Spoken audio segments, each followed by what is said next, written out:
Welcome to the 2005 Young Reader's Choice Award Book Preview. You'll hear about the winners of the 2004 Young Reader's Choice Award and listen to a preview of each book nominated for the 2005 Young Reader's Choice Award. But first, the winner of the 2004 Young Reader's Choice Award, Junior Division.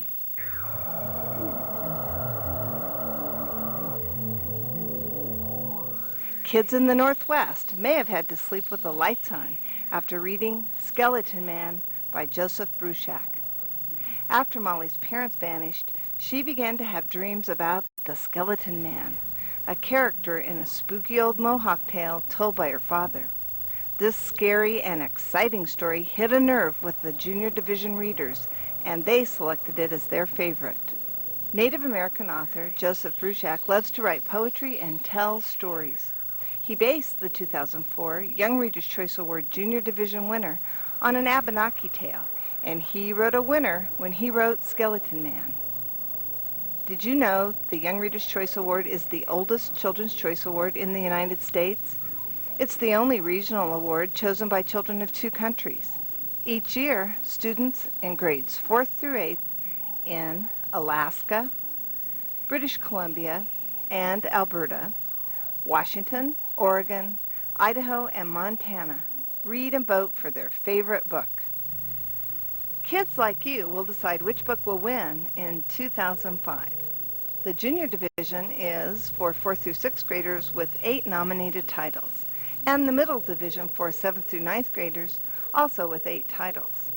All readers who have read or listened to at least 2 of the following nominated titles can vote in March. To help you decide which of the Junior Division books you want to read, here's something about the authors and the stories.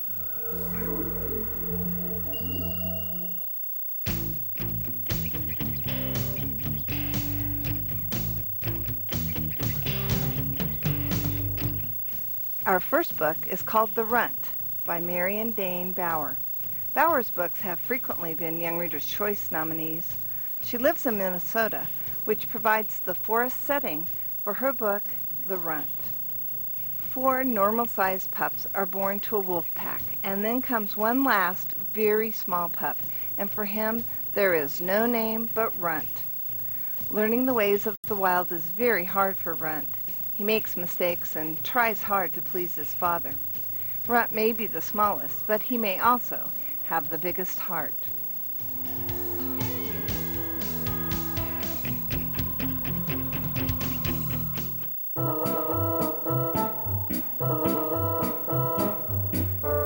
Get ready for a change of pace in The Beloved Dearly by Doug Cooney. Cooney is an actor and playwright who took a play and turned it into this funny book, The Beloved Dearly.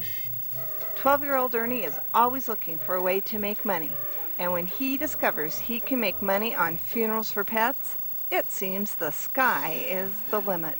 One friend makes caskets, another can cry on demand. Things should be great, but Ernie the businessman is not as much fun as Ernie the friend. What will it take to make Ernie human?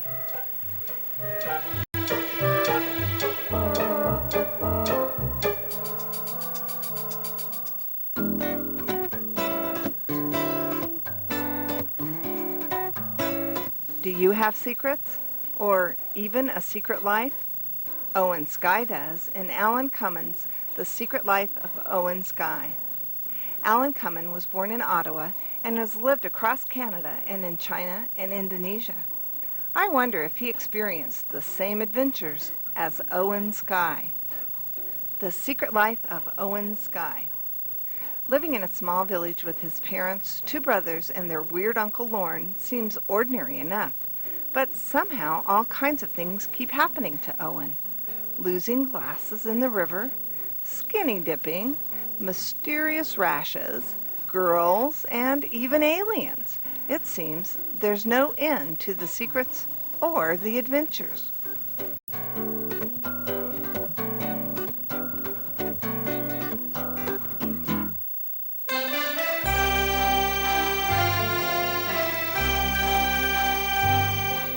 From a small village to the magical underworld of Venice, Italy, it's The Thief Lord by Cornelia Funk.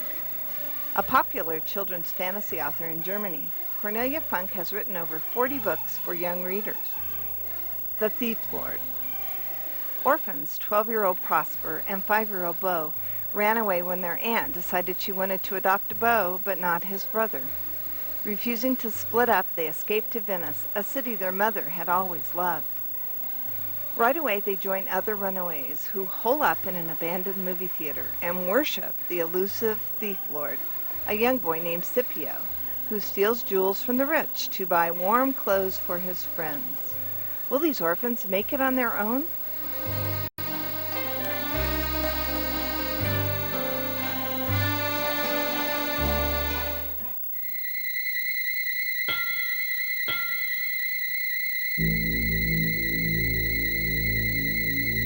Let's stay in the land of fantasy with Coraline by Neil Gaiman. A popular writer of graphic novels, Neil Gaiman grew up in England but now lives in the United States. Coraline. There are 21 windows and 14 doors in Coraline's family's new house. 13 of the doors open, but the 14th is locked, until the day Coraline is able to open it and finds a hallway to another place just like her own, only different. And living there are parents like Coraline's, only creepy and strange. There's better food here than at home, and other children to play with, but something is not quite right, and Coraline is the one who must be brave.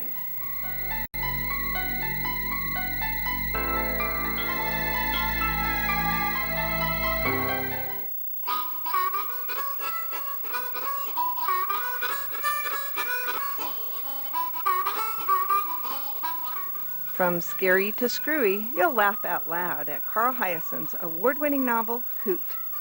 This is Hiaasen's first kids' book, revealing what it's really like to live in Florida. Hoot. Moving is always hard on a kid, but moving from Montana to Florida seems particularly awful to Roy Eberhardt. It's a school bully who makes Roy notice the running boy, and sensing a mystery, Roy sets himself on the boy's trail. The chase introduces him to potty-trained alligators, some poisonous snakes, and most of all, adventure. A future pancake house threatens the habitat of some miniature owls, and suddenly Roy is involved up to his eyeballs. Life in Florida is looking up.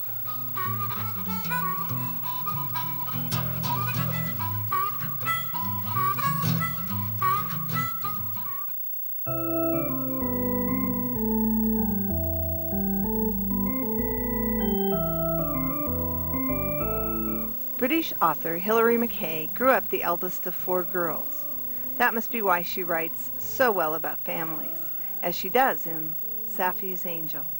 Saffron's 2 sisters, Cadmium and Rose, and her brother Indigo were all named from a color chart by their mother Eve, a fine arts painter. When Saffron, known as Safie, discovers that her name is not on the chart, it soon leads to another discovery. She is the daughter of Eve's twin sister, who died in a car crash. Safie was adopted by the Casson family, and she loves their madcap ways. But finding her own identity may require looking for her own special angel.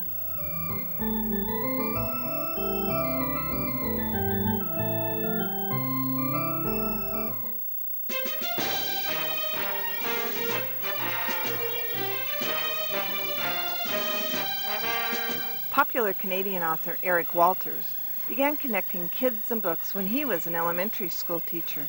He knew readers would be interested in the mysterious Camp X. It's 1943, and 11-year-old George and his older brother Jack are spending a restless wartime summer in Whitby, Ontario, where their mom is working at a munitions plant while their dad is off fighting the Germans.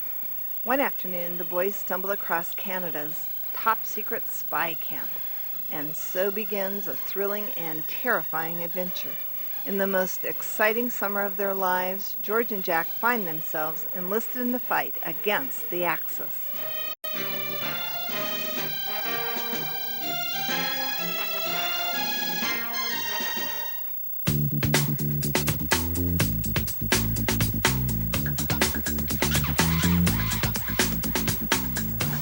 Those are the amazing 8 books for the 4th through 6th grade division. All you need to do in order to vote in March is read or listen to at least 2 of them.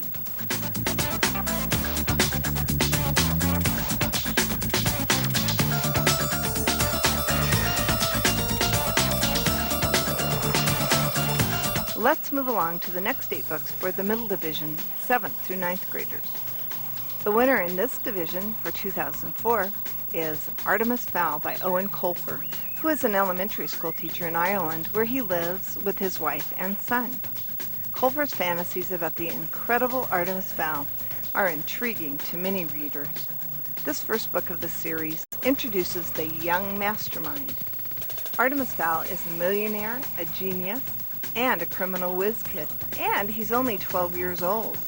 But even Artemis doesn't know what he's taken on when he kidnaps a fairy, Captain Holly Short of the Leprechaun Unit. These aren't the fairies of bedtime stories. They're armed and dangerous. Full of unexpected twists and turns, Artemis Fowl is a funny and riveting, magical adventure that made it #1 with readers in the Pacific Northwest in 2004. Which book will you vote for this year? Here's the list.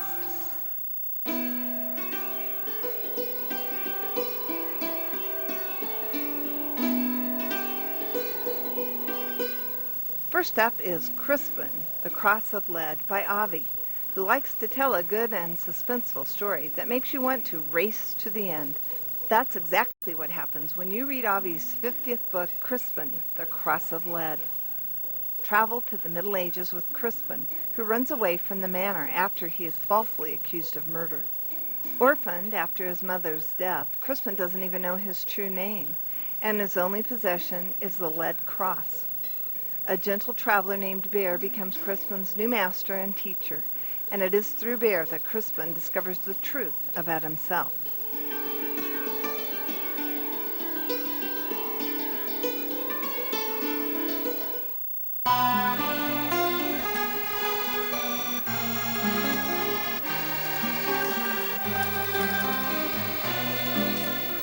Now take a trip to a land of Italian enchantment in Mary Hoffman's Stravaganza City of Masks.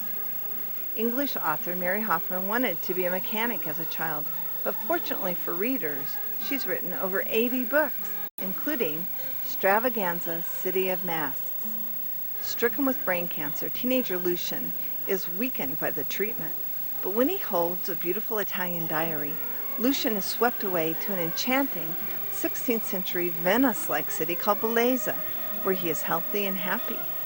It seems Lucian is extravagant, a wanderer between worlds, and it is in this parallel world that Lucian tangles with evil and begins to love the beautiful Ariana.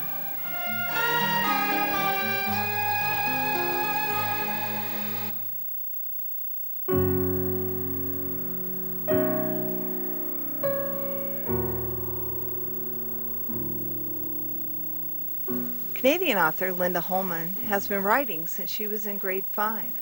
She's now the author of several award-winning books for young people. One of her latest is Search of the Moon King's Daughter. 15-year-old Emmeline's life changes drastically when her father dies and her mother becomes addicted to laudanum and sells Emmeline's little brother Tommy into servitude as a chimney sweep. Readers will think they've traveled to England in 1830 as Emmeline bravely sets out for London to rescue young Tommy.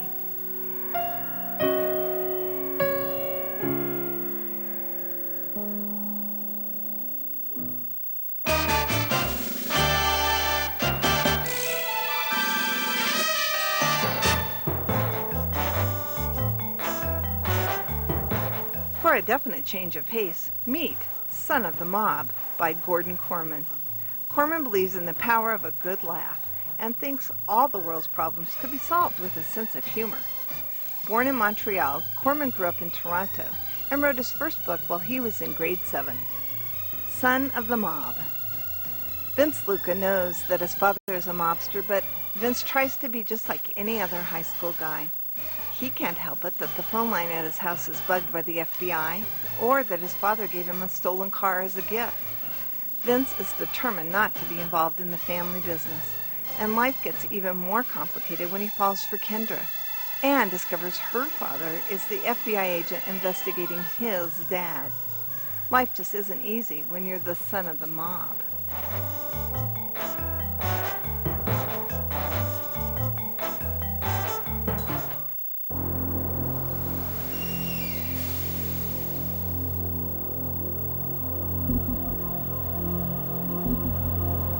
Well-loved and known for her thoughtful, interesting stories, Katherine Paterson writes another winner with The Same Stuff as Stars.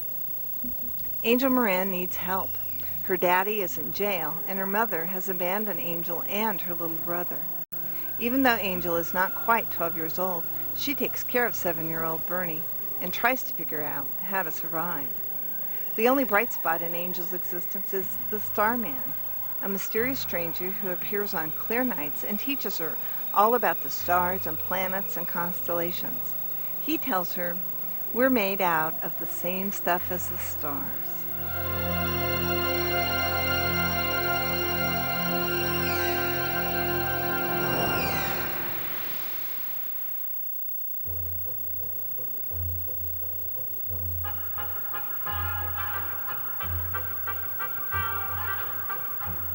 From ballerina to teacher to writer. That's the progression of author Tracy Porter, who obviously knows her subject in A Dance of Sisters. 12-year-old Delia Ferry doesn't remember her mother or her family the way it used to be. All she knows is that her sister Pearl and her father are fighting more and more. Pearl is withdrawn and angry and obsessed with witchcraft, and the only time Delia feels important and alive is when she is dancing. As competition at the dance school increases, Delia's weight drastically drops, her schoolwork suffers, and she pulls away from her friends and family. Her sister Pearl may be her only hope.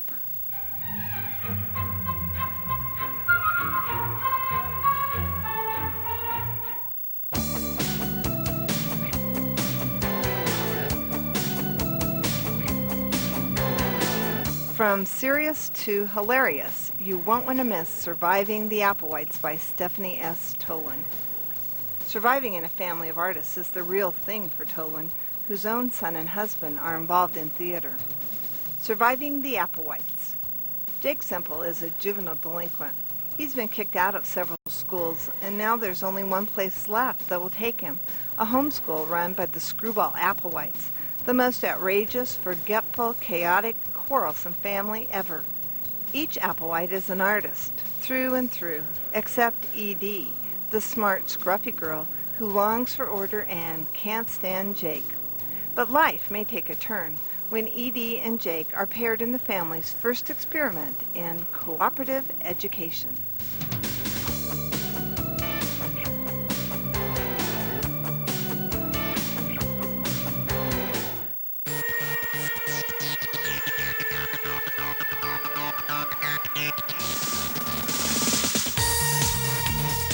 As a child, Vivian Van de Velde liked moving characters from one story to another, often using her stuffed animals to act out her ideas.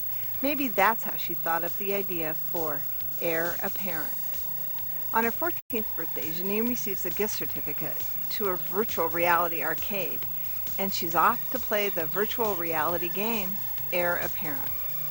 In this game, there are too many ways to be killed, and Janine seems to be finding them all. Which is a shame, because unless she can get the magic ring, locate the stolen treasure, answer the dwarf's dumb riddles, impress the head-chopping statue, charm the army of ghosts, fend off the barbarians, and defeat the man-eating dragon, she'll never win. And she has to, because losing means she'll die. For real this time.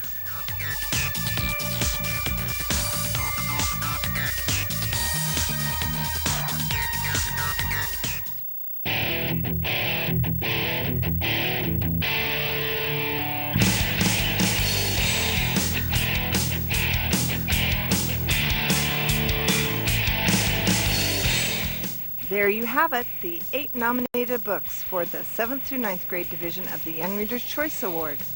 All you need to do is read or listen to 2 of the books, and then you can vote in March. Thanks for listening.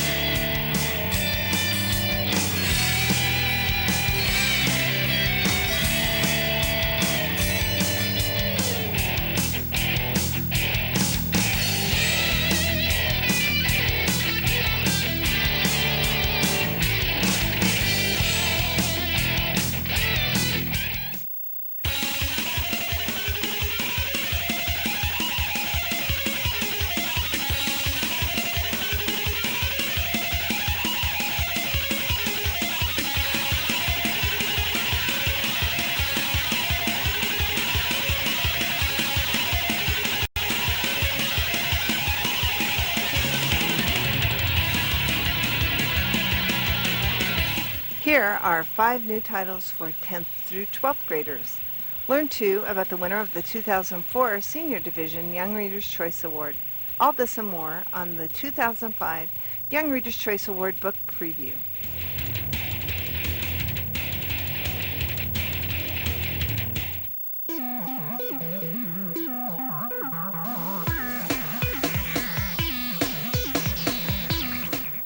First, the winner of the 2004 Senior Division of the Young Reader's Choice Award, The Sisterhood of the Traveling Pants by Anne Brashares. Once, there was a pair of jeans, just an ordinary pair of jeans, but these pants, the traveling pants, went on to do great things. You see, no matter the body type, no matter the body size or shape, these magical pants fit Lorna, Tibby, Bridget, and Carmen, 4 best friends. With the help of the enchanted pants, this particular summer may be the biggest and best of their lives. This funny and magical book is by Anne Brashares, who lives in Brooklyn, New York with her husband and 3 young children. Brashares loves travel and pants, so it makes sense that she would write The Sisterhood of the Traveling Pants, which was selected by the teen readers in the Pacific Northwest as the winner of the 2004 Senior Division Award. The Young Reader's Choice Award is the oldest Children's Choice Award in the United States, and it is the only regional award chosen by students of 2 countries. Each year, students in grades 10th through 12th in Alaska, British Columbia, and Alberta, Washington, Oregon, Idaho, and Montana read and vote for their favorite book. You will decide which book will win in 2005. All 10th through 12th graders who have read or listened to at least 2 of the nominated titles can vote in March. To help you decide which of the 5 nominated books you want to read, here's a brief description of each book and author.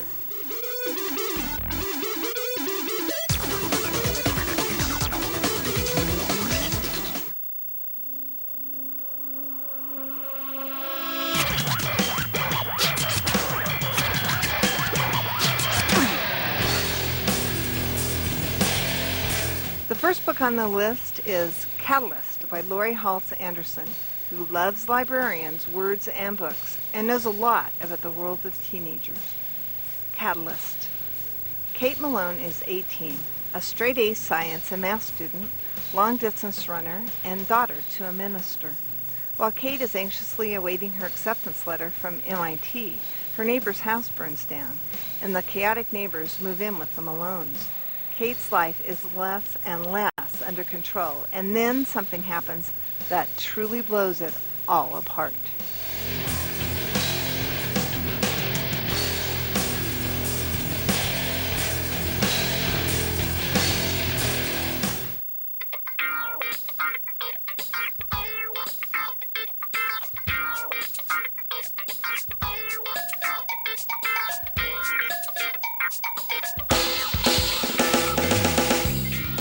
On a lighter note, join award-winning New York City author Adam Bagdasarian in revelations about his first French kiss and other traumas. Our hero Will grapples with what it takes to be a man and what kind of man will I become throughout this funny collection of stories. Tales of karate lessons, romantic dreams, BB guns and family squabbles, love, death, and laxatives. The good, the bad, and the confused. It's all in First French Kiss.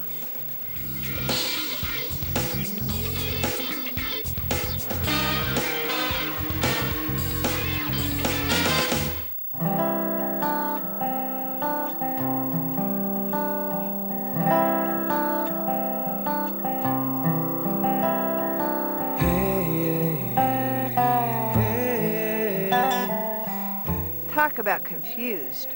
Try Hanging On to Max by Margaret Bouchard, an Oregon author who volunteers in a high school nursery, helping to care for the babies while their parents are in class. She really knows about hanging on to Max. Sam's girlfriend is pregnant, but Sam is keeping the baby, and it's his senior year in high school. He should be planning for college, playing sports, and checking out the mall with his girlfriend. Instead, Sam is up to his ears in diapers, formula, and the challenges of caring for his baby son, Max.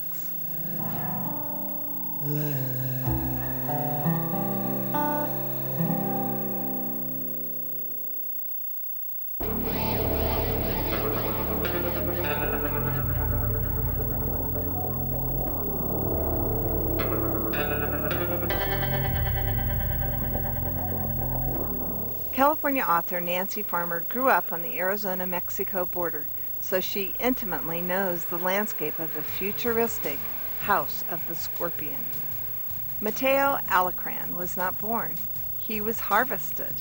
His DNA came from El Patron, lord of a country called Opium, a strip of poppy fields lying between the U.S. and what was once called Mexico.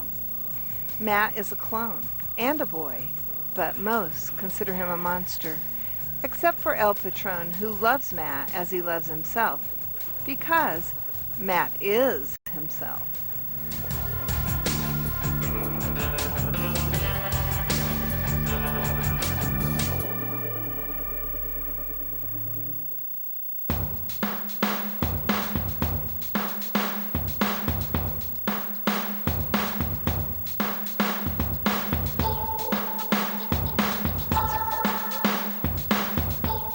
The final book on the senior division list is What Happened to Lonnie Garver by Carol Plum Ucci, who loves writing for young adults and believes every person is a curious combination. That's one of the themes in her book, What Happened to Lonnie Garver. Claire McKenzie doesn't torment Lonnie Garver like the rest of the high school elite. She has enough problems of her own: recovery from leukemia, an eating disorder, and ongoing nightmares. But in spite of this, she befriends Lonnie, and he brings answers and questions. Is he gay? Is he an angel? Is he even a guy? All questions might be answered in What Happened to Lonnie Garver.